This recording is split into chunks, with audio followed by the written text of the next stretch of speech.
Қазақстан Республикасының жазушылар композициясы атты ескерткіш Қызылорда қаласында 2003 жылы тұрғызылған. Бұл жерде Қалтай Мұхамеджанов, Әбілді Тажыбаев, Зейнулла Шүкіров. Оқушылар, ескерткіш мемлекет қорғауында, осы естерінде болсын. Балалар, сендер не істеп жатсыңдар? Біз сурет салып жатырмыз.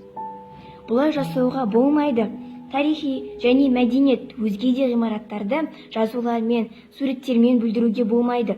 Егер осылай жасайтын болсаңдар, ата-аналарың айыппұл төлейді. Кешіріңіз, енді олай істемейміз.